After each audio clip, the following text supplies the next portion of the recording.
Charlie Kirk అమెరికాలో ఇప్పుడు కాదు ఎప్పటి నుంచో మార్మోగుతున్న పేరు. వయసు 31. కమిట్మెంట్ మాత్రం చాలా పెద్దది. అందరిలా ఆలోచన కాదు, అంతకు మించి జనరేషన్నే షిఫ్ట్ చేసేందుకు యూనివర్సిటీలే వేదికగా ప్రయాణం మొదలుపెట్టారు. మేక్ అమెరికా గ్రేట్ అగైన్ క్యాంపెయిన్లో కీలక భాగస్వామి అయ్యాడు.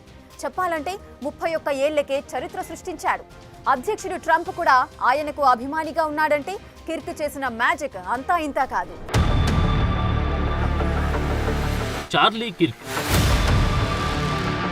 ప్రపంచంలో ఇలాంటి ఐడియాలజీ ఉన్న మనిషి చాలా అరుదు. Entrepreneur, media personality, turning point USA వ్యవస్థాపకుడు, ఫిలాసఫర్, గైడ్, మోటివేషనల్ స్పీకర్. ఒక్కటేమిటి, వీటికి మించిన వ్యక్తిత్వం చార్లీ కిర్క్. అమెరికా యూత్ లో ఓ ప్రభంజనంగా మారాడు. యూత్ ఐకాన్ అయ్యాడు. ఏ యూనివర్సిటీకి వెళ్లినా వేలాది మంది స్టూడెంట్స్ ఆయన అడుగులు అడుగు వేశారు. ఇంత చేసిన చార్లీ ఏజ్ జస్ట్ 31 ఏళ్లు మాత్రమే. నిండైన ఆత్మవిశ్వాసం, చెప్పాలనుకున్నది సూటిగా చెప్పే మనస్తత్వం, చావంటే భయం లేదు. ఇలా ఎన్ని క్వాలిటీస్ చెప్పుకుంటూ వెళ్లినా అది ముగియదు. అంతటి పవర్ఫుల్ గా మారాడు చార్లీ. సెప్టెంబర్ 10 యూటా వాలీ వర్సిటీలో ఆయన్ను రాబిన్సన్ అనే వ్యక్తి కాల్చి చంపేశాడు.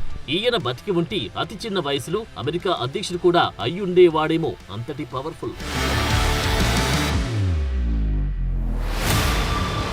ప్రపంచంలోని అతిపెద్ద యూత్ కన్సర్వేటివ్ ఆర్గనైజేషన్ ను నడపడం అంటే మాటల. ఇంత చిన్న వయసులో మిగతా స్టూడెంట్స్ వెంట నడిచేలా చేసుకోవడం వెనుక ఆయన మాటల్లో పవర్ ఉంది, చేతల్లో తెగువ ఉంది, భవిష్యత్పై స్పష్టమైన ఆలోచన ఉంది. అద్భుతాలు ఊరికే జరగవు. సమాజాన్ని నడిపించేందుకు ఎవరో ఒకరు ఎప్పుడో అప్పుడు వస్తారంటారు కదా, ఇది అమెరికన్లకు చార్లీ కిర్క్ అలా ఆశాకిరణమయ్యాడు. అమెరికన్ సాంప్రదాయ వాదాన్ని ప్రచారం చేశాడు. మనం ఉంటున్న ప్రపంచం వేరు, మనం ఆలోచించాల్సింది వేరు అంటూ సరికొత్త స్ఫూర్తిని రగిలించాడు.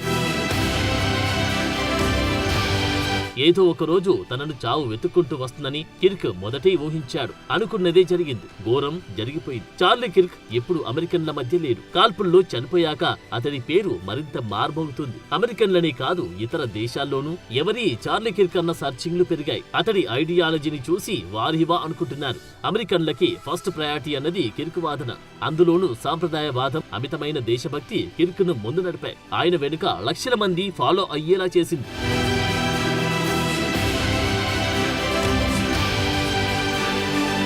ప్రజలు మాట్లాడడం మానేసినప్పుడు హింస ప్రారంభమవుతుందన్నది చార్లీ కిర్క్ చెప్పిన చివరి మాట.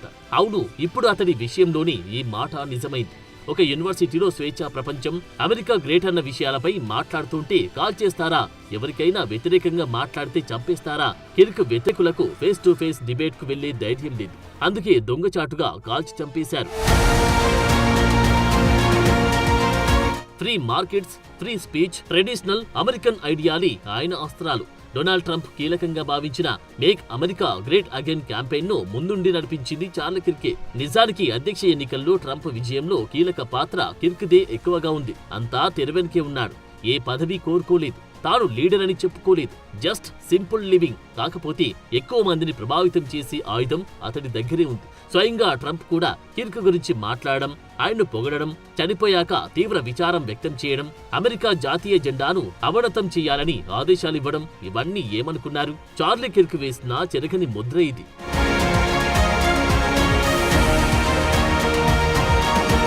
చార్లీ కిర్క్ కుటుంబానికి రాజకీయ నేపథ్యం లేదు. ఒక్కడిగా మొదలై లక్షల మంది అనుచరులతో ప్రభంజనమే సృష్టించాడు కిర్క్. కన్సర్వేటివ్ యూత్ మూవ్మెంట్ ను రీడిఫైన్ చేశాడు. 18 ఏళ్ల వయసులోనే, అంటే 2012 బిల్మార్ట్ గోమర్తో టర్నింగ్ పాయింట్ యుఎస్ఏ అనే సంస్థను స్థాపించాడు. దీని మిషన్ కాలేజీ క్యాంపస్లలో అమెరికన్ సాంప్రదాయవాదాన్ని ప్రచారం చేయడం. మొదటి సంవత్సరంలోనే 100కు పైగా బ్రాంచీలు ఏర్పడ్డాయి.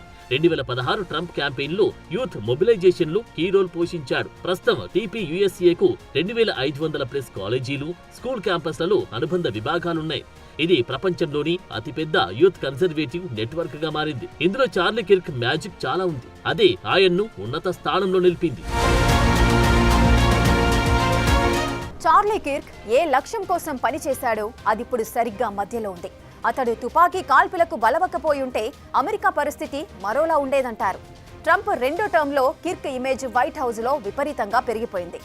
నెక్స్ట్ జనరేషన్ అమెరికాను చూసేందుకు కిర్క్ ఇప్పుడు బతికిలేడు. కానీ ఆయన ఆశయాలు మాత్రం అమెరికన్ల మెదళ్లలో కదులుతూనే ఉన్నాయి. అదే చార్లీ కిర్క్ మ్యాజిక్. ట్రంప్ రెండో పదవీ కాలంలో కిర్క్ ప్రభావం చాలా పెరిగింది. ట్రంప్ పదవి బాధ్యతలు చేపట్టడానికి కేవలం 2 రోజుల ముందు ఈ ఇద్దరు కలిసి గోల్ఫ్ ఆడారు. అంతటి సాన్నిహిత్యం. కిర్క్ గురించి జేడీ వ్యాన్స్ రాసిన నివాళిలో చాలా కీలక విషయాలను ప్రస్తావించాడు. 2024లో తాము గెలవటానికి మాత్రమే సహాయం చేయలేదని, మొత్తం ప్రభుత్వాన్ని నియమించడంలో తమకు సహాయం చేశాడని రాశారు వ్యాన్స్. అంటే వైట్ హౌస్ పై కిర్క్ ఎఫెక్ట్ ఎలా ఉందో అర్థం చేసుకోవచ్చు.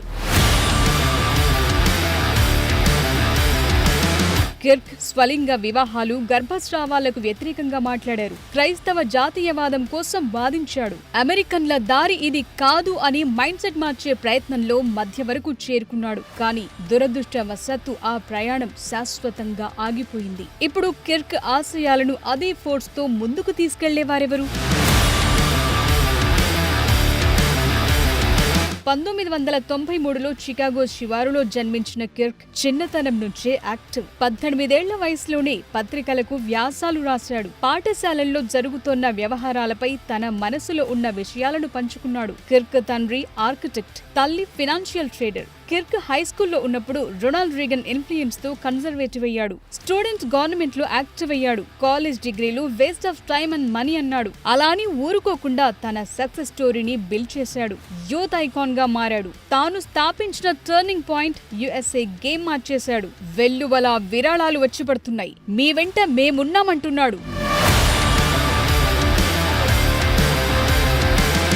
Conservative activist Charlie Kirk America అత్యున్నత పురస్కారం ఇవ్వనున్నట్లు అధ్యక్షుడు డొనాల్డ్ ట్రంప్ ఇటీవలే ప్రకటించారు. Charlie Kirk President Medal of Freedom ను త్వరలోనే ప్రదానం చేస్తామన్నారు. చార్లీ ఈ తరం వాళ్లలో ఓ గొప్ప యోధుడు. స్వేచ్ఛ కోసం పోరాడాడు. అమెరికాలోని లక్షలాది మందికి స్ఫూర్తి. చార్లీ మాటలు యువతలో స్ఫూర్తి నింపుతూనే ఉన్నాయి. అది ముగిసే అధ్యాయం కాదు.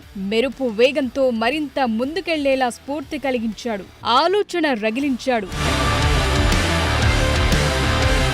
2016 ఎలక్షన్లో టీపీయూఎస్ఏ ద్వారా యూత్ ఓటర్లను యాక్టివేట్ చేసి ట్రంప్ కు సపోర్ట్ పెంచాడు. 2024 ఎలక్షన్లో స్వింగ్ స్టేట్స్ అంటే పెన్సిల్వేనియా, విస్కాన్సిన్ లో మ్యాజిక్ చేశాడు. 47% ఓట్లు ట్రంప్ కు తెచ్చి విజయానికి కీలకమయ్యాడు. ట్రంప్ అతన్ని యూత్ కన్జర్వేటివ్ లీడర్ గా ప్రశంసించి రిపబ్లికన్ మీటింగ్లలో స్పీచ్లకు ఇన్వైట్ చేశాడు. సో కన్జర్వేటివ్ పాపులిజం వేవ్ ను సృష్టించి ఫ్రీ స్పీచ్ డిబేట్స్, ర్యాలీలతో యూత్ మైండ్ సెట్ ను షిఫ్ట్ చేశాడు చార్లీ కిర్క్. సోషల్ మీడియాలో కిర్క్ కు మిలియన్స్ ఫాలోవర్స్ ఉన్నారు. కన్జర్వేటివ్ మీడియాను ట్రాన్స్ఫార్మ్ చేసి యూత్ కు ఫ్రీ స్పీచ్ వారియర్ గా ఐకాన్ స్టేటస్ సంపాదించాడు. చార్లీ చనిపోయాక టర్నింగ్ పాయింట్ యుఎస్ఏ సంస్థకు 54,000కు పైగా కొత్త చాప్టర్స్ రిక్వెస్ట్లు వచ్చాయి.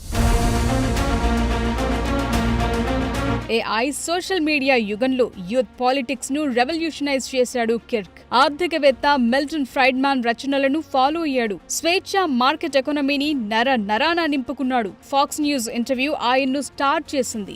రిపబ్లికన్ ఉద్యమంలో యువ గొంతుగా అతన్ని నిలబెట్టింది. కిర్క్ అమెరికా మాజీ అధ్యక్షుడు రొనాల్డ్ రీగన్ నుంచి ప్రేరణ పొందాడు. చార్లీ కిర్క్ స్కూలింగ్ లో బేస్బాల్ అంటే ఇష్టపడేవాడు. ఆటలు అతడి పట్టుదలను స్నేహితులు గుర్తు చేసుకున్నారు. ఇది టర్నింగ్ పాయింట్. ఇది సంస్థ నడపటంలో కీలకంగా ఉపయోగపడింది. అంటే క్రమశిక్షణ, అవిశ్రాంతత, సవాల్ నుంచి వెనక్కు తగ్గటానికి ఇష్టపడకపోవటం ఆయన్ను మిగతా వారిలో కంటే భిన్నంగా నిలపగలిగాయి. కిర్క్ ఎప్పుడూ ఏ అధికార పదవికి పోటీ చేయలేదు. ప్రభుత్వ పదవి చేపట్టలేదు. వైట్ హౌస్ లో రెడ్ కార్పెట్ స్వాగతమున్నా తన బాధ్యతల నుంచి బయటకు రాలేదు. బతికి ఉంటే భవిష్యత్తులో ఖచ్చితంగా అమెరికా అధ్యక్షుడు మాత్రం అయ్యుండేవాడు అన్నది ట్రంప్ నుంచి మిగతా వారంతా చెప్తున్న మాట.